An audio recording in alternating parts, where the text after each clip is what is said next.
Welcome to Never Rewrite. I'm Isaac Askew. And I'm Jeffrey Sherman. And today we're going to talk about using AI to finish off a half-launched rewrite. This is something we cover in our book, which we are ever so close to being published. But one of the common Any day now. outcomes of a rewrite, if you're trying to do a full rewrite, is the half-launched rewrite. You launch some new things, there is some value, so you end up keeping the new thing, but you don't finish, so you still have the old thing, and now you're supporting both, and that goes on for years. And in this case, I am working with a company, and they have their original V1 API. They tried to do a full rewrite with the V2 API, which failed. And then they have a half-launched V3 API, which launched 10 years ago. So over the course of 10 years, they've had the V3 API and they have the V1 API, and there's still functionality in the V1 API that does not exist in the V3 API. And this causes a small amount of headaches, but it also means that they have to support, for a large part of this, there is an percentage-wise, ever-growing percentage that's covered by the V3, but they have to support both code paths. They have to support all this older stuff. It's a mess, and there's this huge legacy tax because the V1 API exists. And not only does it exist, but there's stuff that is not even a case of, well, yes, it exists and we'll support it, but we're leaving it alone. It's not changing. It's not evolving. It's still the only thing you've got. So for some customer cases, you have to use it. Well, one real quick question, I guess. Yeah. The V2 one that failed, do you know why that one failed? And why is V3 separate? Why is V3 not just called V2 right now? Because V2 was another half-finished rewrite that was never exposed to customers. So V2 is also live. Oh, okay. Not exposed. But V2 was never exposed to customers. It only made it as far as providing internal API support. But they still using that one too? Internally? Yeah, that one is still in use, but it was never exposed to customers. So the V2 API, we can, as needed or whenever somebody gets around to it, we can decommission those endpoints. Got it. So there is not any overlap between what exists in V2 and V3, because when we create the V3, we turn off the V2. Gotcha. And yeah, this is only parity that you care about is the outward facing customer one at this point for the port. Correct. We only care about the outward facing. And so in this job, the idea is, okay, they want to show the power of AI. They say, look, this is a 10-year-old problem. Can you and another developer in 2 weeks finish this thing off using the leverage of AI? Get the V3 API up to parity with the V1 API and finish this rewrite 10 years later. Okay. Right. 10 years later. The Odyssey is a thing right now. Is this the war or is this the journey home for the 10 years? It's the journey home that's been 10 years, right? Because the war happened. The V1. Okay, that's the analogy here. V1 the Iliad was going from the V1 to the V2 to the V3, and the V3 is in production. We are telling customers to use it. And the V1 is in production, and we are telling customers not to use it, but they have to because there is no equivalent. So now I'm trying to bring the ship home. We're through the Iliad. We're into the Odyssey. We're keeping it, timely by referencing 2,300-year-old stories. I mean, the movie just came out, so it's pretty timely. Yes. And so we are at the beginning of this project, and I want to lay out the project, and we'll do a part 2 and see, do I succeed or fail? Because I will publicly own my success or failure. Yeah, you'll have to list out which hurdles you ran into and map them to Odysseus's enemies that he's run into. I haven't seen the movie, and I read the book more than 30 years ago. So okay, something is the siren, something is the Cyclops. Yes, but anyway. If you want to know about all this references in our book, which is coming soon, we talk about that because we use a lot of Greek metaphors, and we definitely reference the sirens from the Odyssey. But stay tuned. Shameless plugs. So the project is get V3 up to parity. And so before I even started, I made sure to set guardrails on this thing. One is we're at feature parity. We are not at a one-to-one compliance. The V1 was an organic ad hoc kind of a thing. the V3 is a RESTful API. And so there should not necessarily be a one-to-one translation of all the endpoints, because not all the endpoints map cleanly. But functionality-wise, right? The goal is, functionality-wise, there should be nothing that you can do in the V1 API that you can't do in the V3 API. That is the goal. And for clarification, I also specified we're talking about the documented V1 API, so not covering anything that exists in the code base that we never told customers about. Right. So like using some logs on the endpoints to see which ones are worth porting, because there might be some that are live that just no one uses. You don't have to port. Well, there's probably stuff that's live that's in use internally, but customers don't know about it. And so that's not the, and it's the comparison against the live documentation for the V3 endpoints. So, as part of this thing, if something exists, but we haven't told customers about it and we haven't told them that they can officially use it, it doesn't count. Okay. And so I had an agent. In this case, I'm using Devin AI as my main tool because I'm familiar with it and it works pretty well. Said, okay, spin up, compare the documented V1 and the documented V3 things. Give me a list of everything in V1 that's not covered. And it gave me a list of about 75 things. Okay. And, some of it, or some things are, hey, this feature is missing entirely. Like you're missing all the CRUD. You can CRUD on V1 that doesn't exist at all on V3. So that's 4 things, 5 with a list, and boom. But then there's a lot of things where it's like, well, you can do this in V1 and you can half do it in V3, but you can't do, and then it would give me a list of all the things you can't do. Got it. So I got a good list. And so from there, I said, okay, well, started making my burn down. Basically, I'm like taking this as a burn down kind of project where I know what success looks like. I have it bound to domain.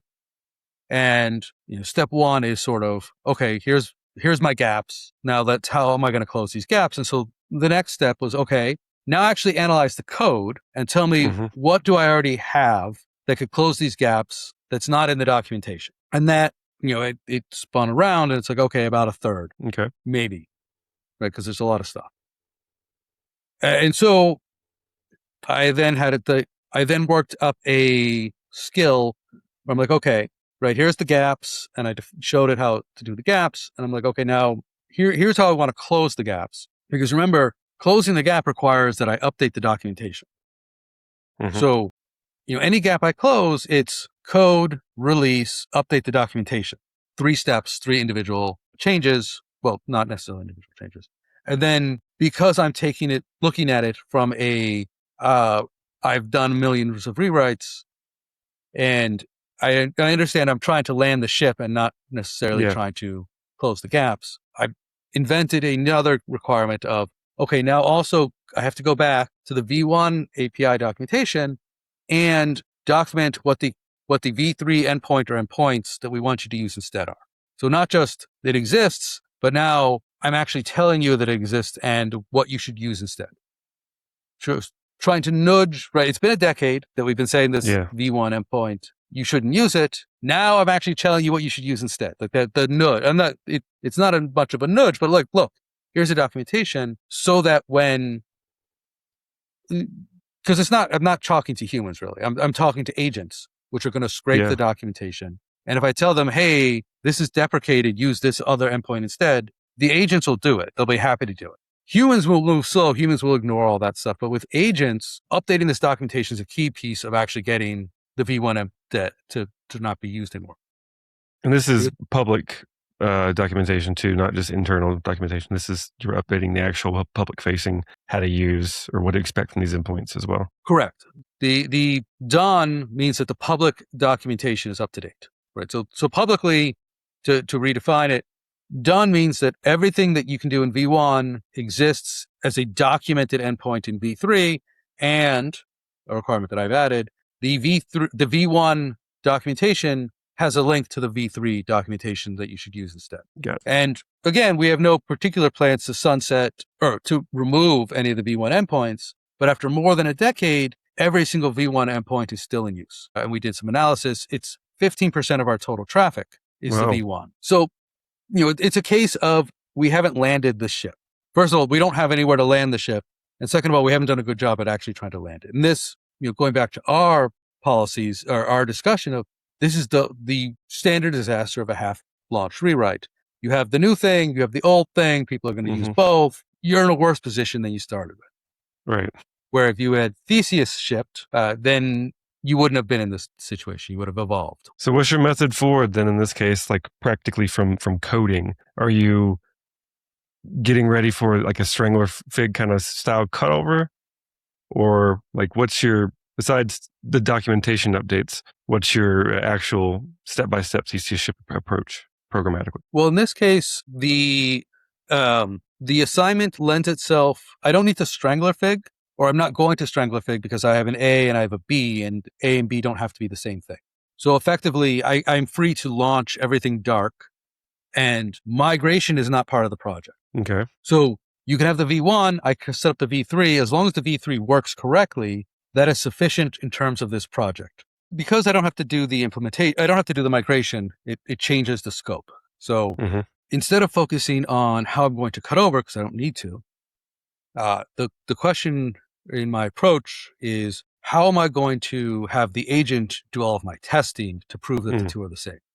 Right? Because you can have unit tests, and I do, and you can have sort of integration tests, but how do you actually prove to yourself that, hey, this new one is the same functionality as the old one? Right. And what I've stumbled, or not stumbled, what I'm building towards is, okay, let's start with the gets. You got the V1 get, you got the V3 get.